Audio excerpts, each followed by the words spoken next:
क्या एक माँ बाप अपने ही बेटे के लिए मौत मांग सकते हैं?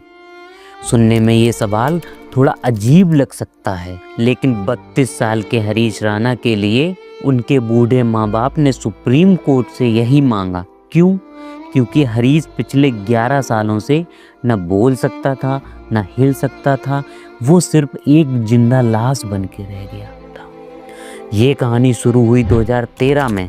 हरीश राणा चंडीगढ़ यूनिवर्सिटी से बीटेक कर रहा था। वो अपने इंजीनियरिंग कॉलेज के पीजी के 4th फ्लोर से नीचे गिर गया। उस एक पल ने उसका सब कुछ बदल दिया। हरीश के सिर पर गंभीर चोट आई, जिससे वो परमानेंट वेजिटेटिव स्टेट में चला गया।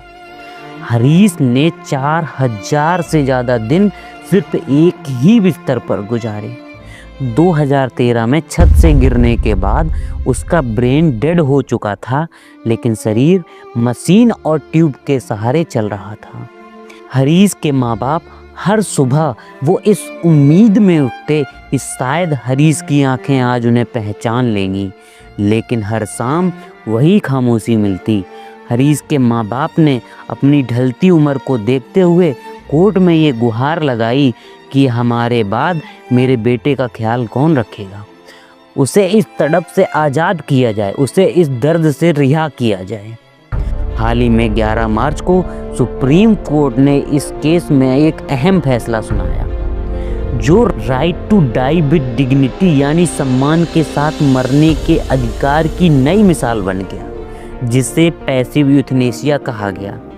यूथनेसिया का अर्थ है इच्छा मृत्यु। यूथनेसिया 2 टाइप का होता है, एक्टिव यूथनेसिया और passive euthanasia. Active euthanasia India में इलीगल है, क्योंकि इसमें मरीज को एक्टिवली किसी इंजेक्शन या मेडिसिन के द्वारा मारा जाता है। वहीं पैसिव यूथनेसिया में मरीज जिन लाइफ सपोर्ट सिस्टम पे डिपेंड होता है, उन्हें धीमे धीमे हटाया जाता है और मरीज नेचुरल कंडीशन में जितने दिन जी सकता है जीता है। इसे इंडिया में विशेष परिस्थितियों में लीगल माना गया है।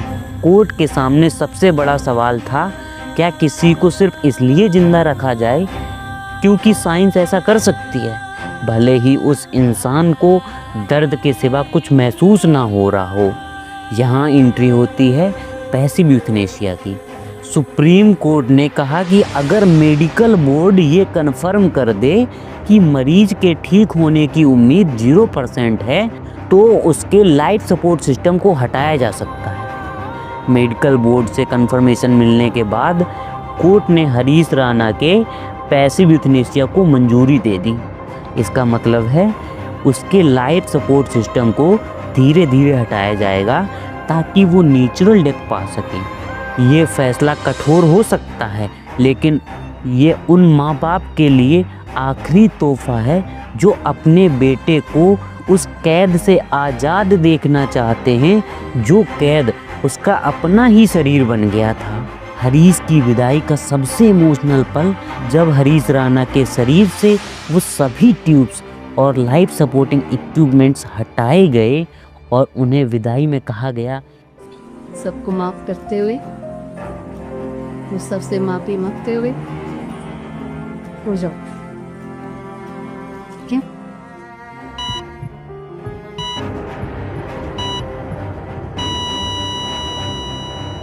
सभी को माफ़ करते हुए, सभी से माफ़ी मांगते हुए अब आप जाओ। सोचो क्या गुजरी होगी उस पल एक माँ पर। 13 साल बाद उस कमरे में लगी मशीन की बीप शांत हो गई और पीछे रह गई तो सिर्फ हरीश की यादें। हरीश राणा का केस हमें सिखाता है कि कभी कभी किसी को जाने देना ही सबसे बड़ी मोहब्बत होती है। क्या आपको लगता है कि हरीश के माँ बाप का ये फैसला सही था? क्या इंसान को गरिमा के साथ मरने का हक मिलना चाहिए? कमेंट में अपना नज़रिया ज़रूर लिखें और हरीश के माँ बाप की इस हिम्मत भरी कहानी को अपने दोस्त, अपने फैमिली में अब ज़रूर शेयर करें। जय हिंद।